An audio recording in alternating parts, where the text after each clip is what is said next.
Salut mesdames et messieurs, merci d'être au rendez-vous de ce journal sur la santé, radio-télévision. Commençons mesdames et messieurs cette tranche d'information par l'actualité de l'heure. Les coronavirus, la République démocratique du Congo passe de 23 cas aux 30 cas confirmés. Les ministres en charge de la santé, là, à travers son compte Twitter, a annoncé c'est dimanche et en même temps le nombre de décès passe d'un seul cas à 2 cas de décès. Et donc la situation ne fait que prendre davantage de l'ampleur. C'est ainsi que les autorités du pays, chaque jour, renouvellent leur appel à l'endroit de la population pour les respects stricts de mesures annoncées par les dirigeants du pays, en commençant par le président de la République.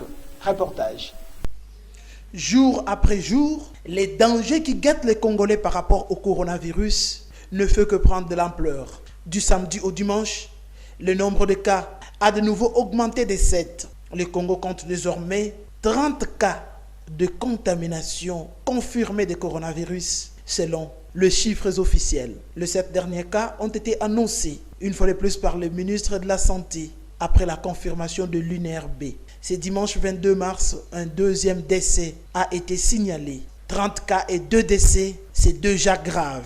Il est temps que chacun, en ce qui les concerne, prenne déjà conscience de la présence du coronavirus en République démocratique du Congo. Son éradication ne cesse de rappeler les autorités à quelque niveau que ce soit passe absolument par les respects stricts de toutes les dispositions prises par les autorités, en commençant par les chefs de l'État. Au Congo central, aucun cas n'est signalé jusque-là. Il s'y est cependant de noter que elle compte parmi les provinces les plus exposées compte tenu de sa proximité avec Kinshasa et les trafics très importants entre les deux provinces. De quoi être à ce jour la province la plus préoccupée par la sensibilisation de la population sur la prise au sérieux de cette pandémie et pourquoi pas la prise de conscience des règles et des dispositions à respecter sans transiger.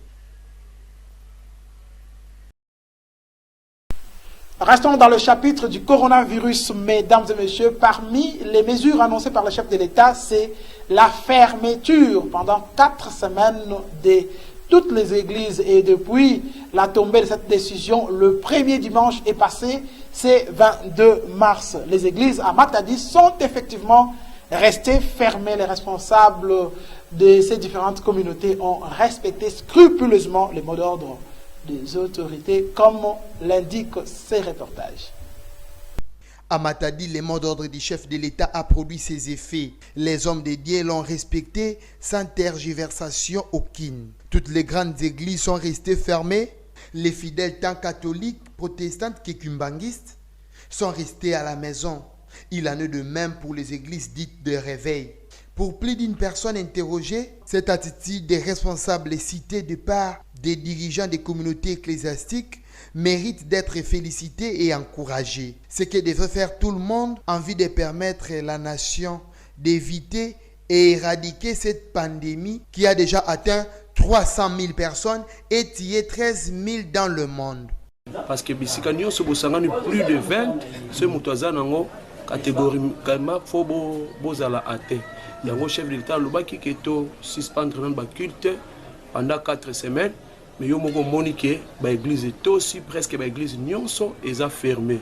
Donc ce peuple à la qui c'était a ndimeli mokonzi na mot d'autre oya pesaki. Mais eloko ça la capacité peuple a tosaka maloba ya gouvernement mais gouvernement et tosaka maloba ya peuple te. Yango nde ça la biso passe or gouvernement peuple a tosaka peuple au force n'est pas dépendre na peuple.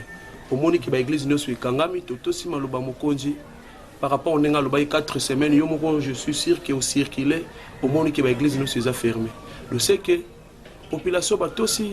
Vous avez ici, mesdames et messieurs, reconnu la voix de Glody Luka. Nous parlons à présent du club Les Fidèles de Sarah TV qui s'est vu dans la moule de décisions prises par les chefs de l'État. Il était obligé d'enterrer un des membres du club décédé au rythme justement du passage direct entre la morgue et les cimetières.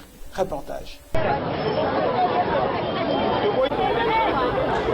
En cette période d'interdiction formelle de rassemblement de plus de 20 personnes, le club de fidèles de Sarah TV s'est vu confronté à l'épreuve. Pendant que ces mesures sont tombées, le corps d'un de ses membres se trouvait dans la morgue de l'hôpital général de référence de Kinkanda. Comment lui rendre les hommages comme à l'accoutumée?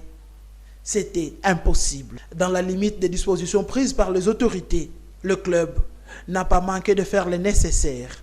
Le corps de ce membre est sorti de la morgue samedi dernier. Dans l'après-midi, un nombre restreint de membres s'est rendu à la morgue en vue d'accompagner celui qui a aimé la santé radio-télévision dans sa dernière demeure. À défaut de lui rendre les hommages, comme habituellement, ce nombre réduit de membres s'est contenté de se rendre à la morgue et d'aller au cimetière avec beaucoup de voitures. Ceci dans le respect des distances et d'autres règles comme ne cesse de les rappeler leur propre chaîne, la santé radio-télévision. En tête de la délégation, le président urbain et le président provincial intérimaire. Ces derniers s'est exprimé en ces termes. Ici, nous sommes au cimetière de Bokoudé. Nous avons accompagné les corps de notre membre, qui fut notre membre Mati. Il était l'une dans la cellule dynamique. La cellule dynamique fait partie dans la grande famille du club Les Sarah Télévision. Vraiment, grande est notre déception, parce que pendant qu'elle était malade, nous l'avons assisté, le club l'a assisté, et du coup nous avons appris qu'elle a rendu l'âme. Et le club n'a pas croisé les bras. Nous avons accompagné notre membre, ensemble avec la famille, et le club a pu faire ce qu'il devait faire, conformément aux nouvelles conventions de l'an 2020. Ainsi, vous avez vu tous, partant de la morgue, ainsi qu'au cimetière de Bokodé, les membres n'ont pas croisé les bras, nous l'avons accompagné. Merci beaucoup à tous les présidents des différentes cellules, parce que grâce à eux, nos accords ont abouti. Et merci beaucoup à tous les membres qui ont mis ne fût-ce que rien dans la pâte pour atteindre nos objectifs. Et que Dieu nous fasse grâce. Et on ne va pas croiser les bras. Nous allons encore multiplier nos efforts pour que ces grands clubs aillent toujours de l'avant. Merci beaucoup. Autre chose à présent, mesdames et messieurs, parlons de la célébration de la journée mondiale de l'eau. C'est dimanche 22 mars. C'était célébré pour cette année sous les thèmes l'eau et les changements climatiques. C'est ce qui a été choisi au niveau mondial par l'Organisation des Nations Unies qui a instauré cette journée depuis 1993. Reportage.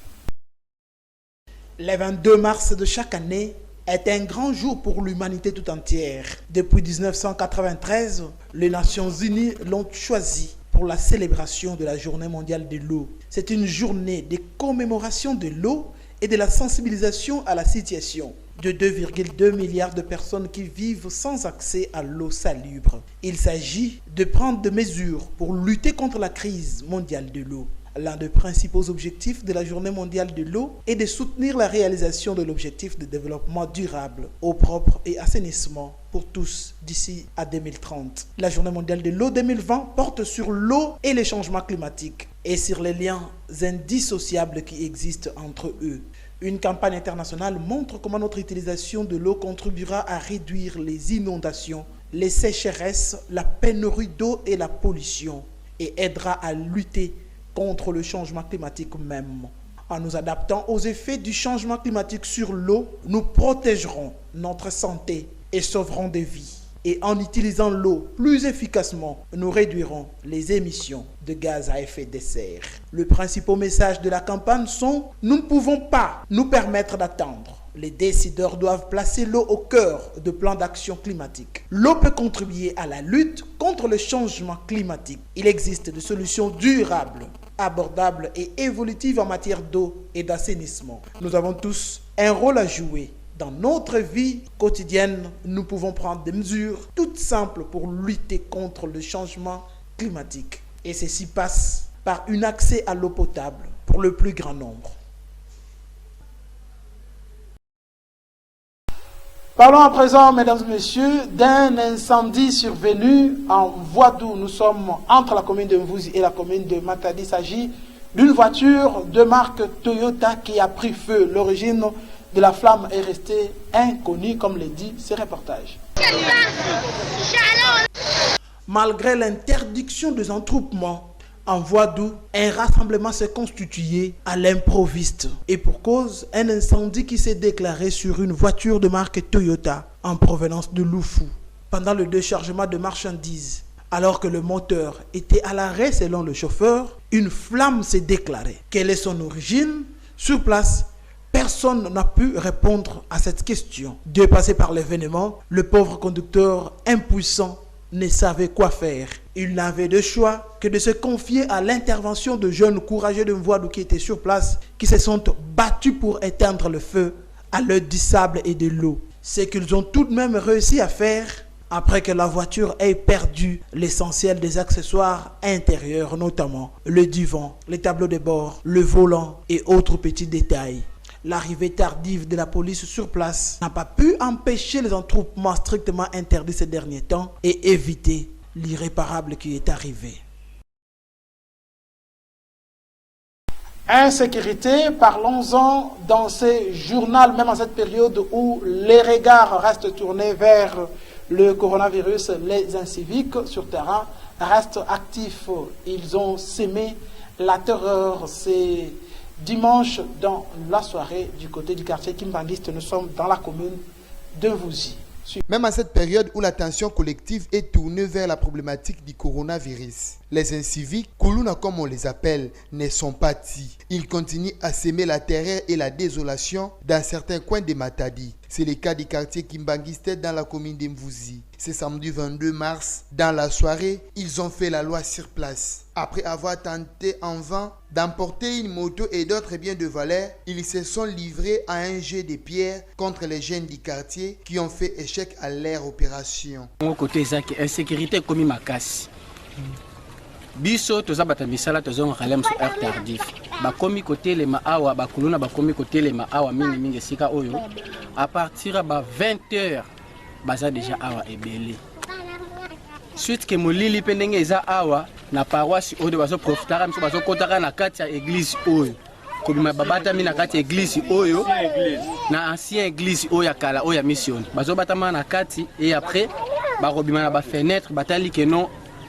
Moi mi balé batelemi wana so ba moni mutazo leka surtout bana basi soit mwana mbala za ye moko ba moni ke noza na téléphone na maboko ya cher soit mwa mbongo bo bango wana bakiti mi balana bande o menace so ba moni ke ya na zo résister tout mosa na zo résister misusu ba bimi bakiti menace bandi yango to sengi na l'état azula biso solution na likambo awa pe to sengi na bambuta ya paroisse ya mission ba ko tira biso soki ba minda awa pour que lumière eza po boy e ko tika la ko simba te lobby moto oyo soki to zala ki veya te elinga ki ekende heureusement que to zala ki libanda to moni to timbeli bango ke moto bazolinga bakena moto mais tellement que guide zala ki bloqué bazé batendenge ni bakomemela yango jusqu'à ce que to comprendre bango to mati babandi ko bamba biso mabanga quand to belela ki pour que to koma ebele bakiti bango no surtout.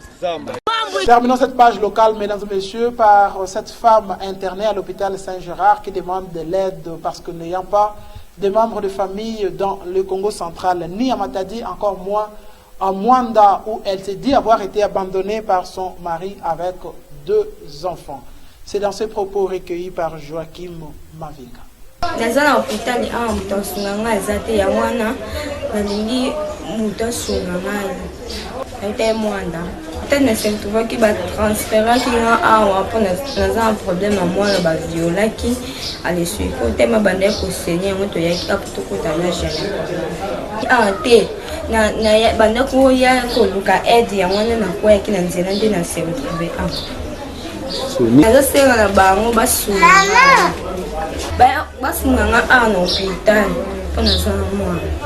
C'est une patiente d'une vingtaine d'années que nous avons reçue hier autour de 23h30 pour notion de fléchissement de l'état de conscience. Mais curieusement, elle n'avait pratiquement personne.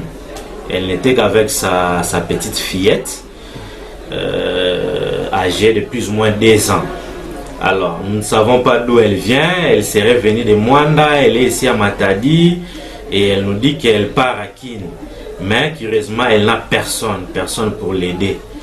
Alors, nous étant un hôpital à caractère social, nous avons fait de notre mieux, nous avons donné les premiers soins et ce matin, elle s'est bien réveillée, elle semble bien aller. C'est pourquoi nous prions toute personne qui peut reconnaître cette dame. Toute personne qui reconnaît cette dame, elle peut passer chez nous à l'hôpital Saint-Gérard pour l'aider en quelque sorte, ainsi que toutes les autorités qui nous suivent. Si vous avez la bonne foi pour venir aider cette femme ainsi que son enfant, ça sera une très bonne chose. Donc, sur cette note, mesdames et messieurs, que nous bouclons complètement cette session d'information sur la santé radio-télévision. Merci donc de l'avoir suivi. De partout où vous vous trouvez dans la province du Congo central, nous vous prions de veiller au respect strict des mesures de lutte contre la propagation du coronavirus. Au revoir.